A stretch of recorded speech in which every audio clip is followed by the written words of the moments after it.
Looks like we've got some geese and ducks in the road. Come on, guys. Wake up. Alright. Gonna have to move.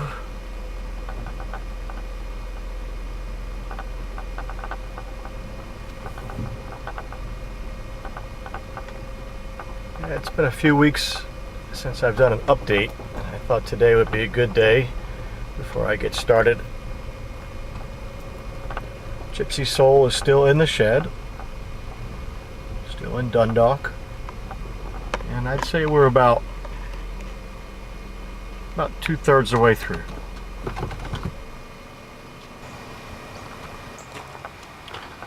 Let's go check out Gypsy Soul, see where we're at.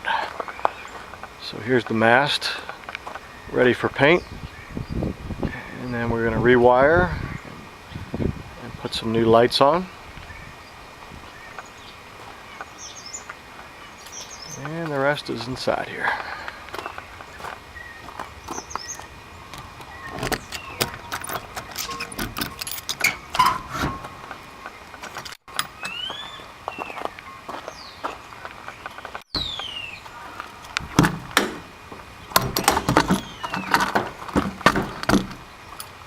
Secure the door. Alright. Nice and dark. Let's go turn some lights on.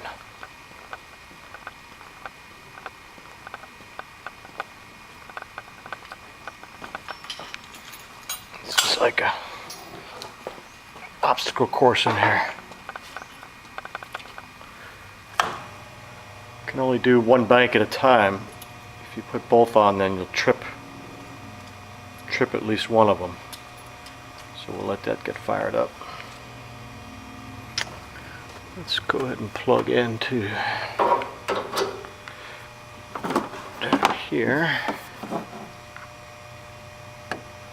so we can get some 110 juice, and then we'll plug that into the shore power cord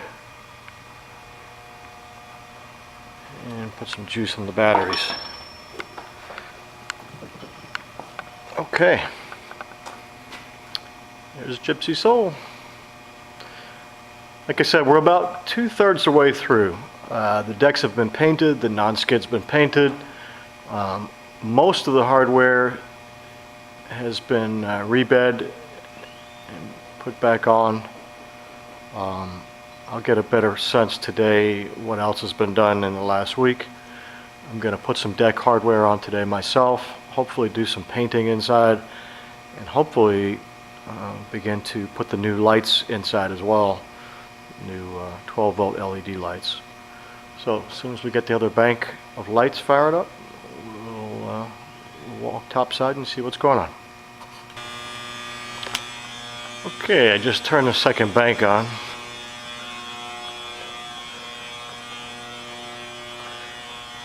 Let's take a look.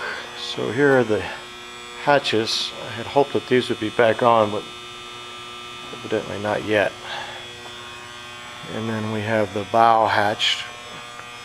Looks like they put the hardware back on. It just needs to go back on the boat.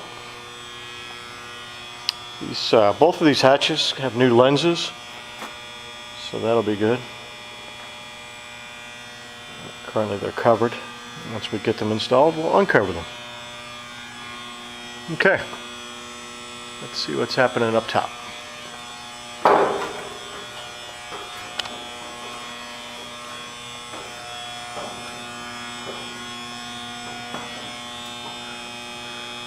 Okay, it looks like they've laid out the new plastique handholds. Obviously,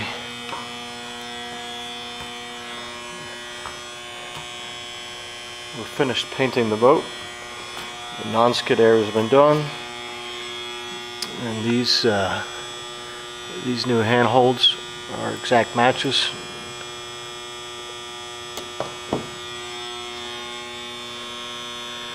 And they are made of plastique, so we won't be doing any varnishing.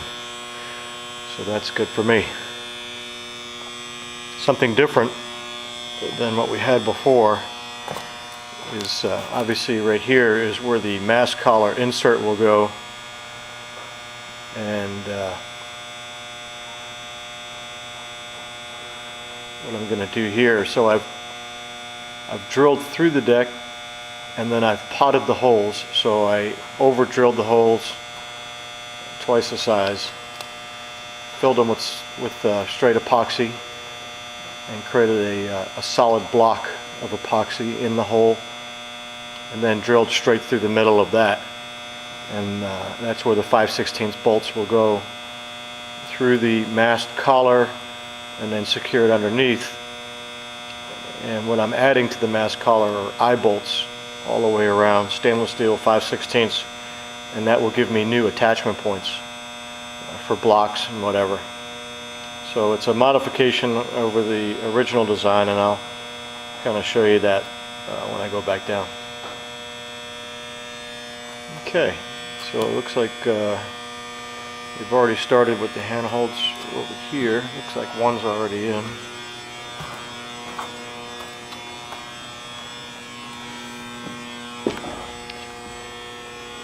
So I've added all the wood trim back to the locker lids, and the bungs are back in. I just need to put another coat or two of varnish on those, and on the aft locker lids as well.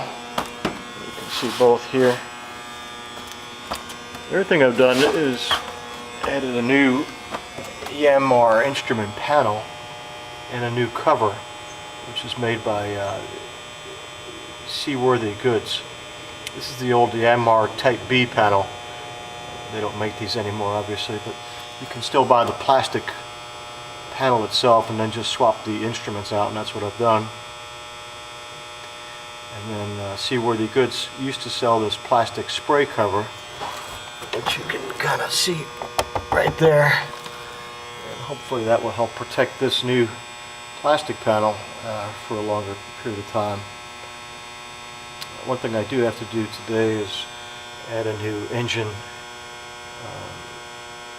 stop or engine kill cable, because I did a number on the old one in taking it out, and I took off the knob, etc. So I've got a new cable, and I'll just replace the whole thing. Okay. Let's see, we've got a couple of areas I've marked here that need to be just sanded down and repainted. Got a little bit of sag, and so we'll get that done. Let's go down below, see what we've got going on. Looks like the lights are still on. Not sure why, but they are. And it looks like we've started putting the wood paneling back up underneath. That's perfect.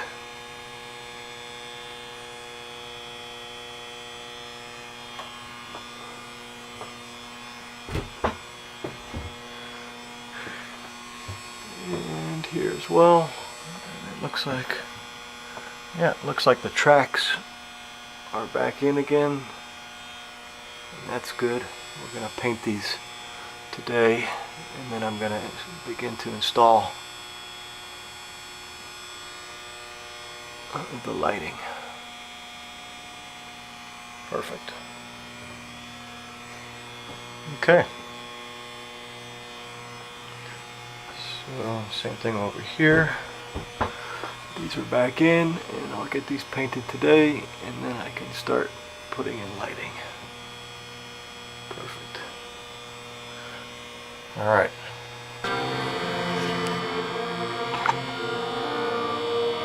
Well, I've been adjusting the underlayment, the wood that goes underneath, secures to another piece of wood that's secured to the deck, or underneath the deck. And I installed these two lights, and there's going to be 4 or 5 of these in the main cabin. And As you can see, these are all LED. And I'm not sure if you'll pick this up, but that's blue light and white light, all LED. So I got all that fitted out. I reinstalled one of the speakers just to start putting things away. Otherwise there's too much stuff laying about. There's the no clutches, one that's going on the, actually both of these are going on the mast.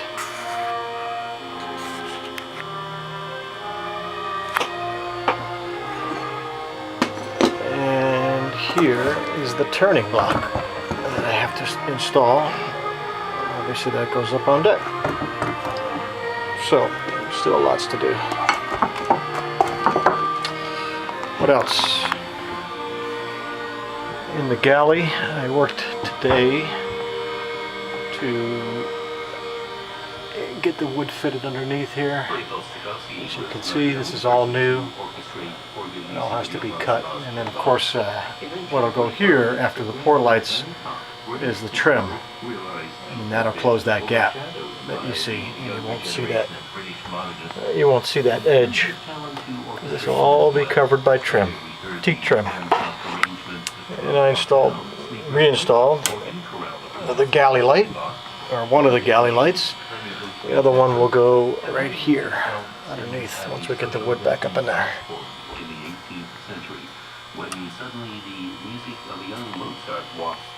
Oh man, the boat is just still torn up. So much to do, but little by little, we're getting there. So one of the last things I did today was to reinstall the engine panel in the cockpit with the new panel I showed you earlier. And in doing so, I needed to replace the engine kill cable, which is right here. And so I ran that, tracing the same path as the old one, which I just pulled out. What I had done is I had destroyed the knob on the other end. And so there's no way to just replace the knob, you've got to replace the whole cable. So there you go. Anyway, simple job, just reroute it. And then you've got two connectors here, one here, which basically locks the cable to the engine. And then here's where you can adjust it, and it's basically a set screw. And then a little nut that you can tighten down to ensure the screw doesn't come out. And that's it. Alright, let me show you the other end.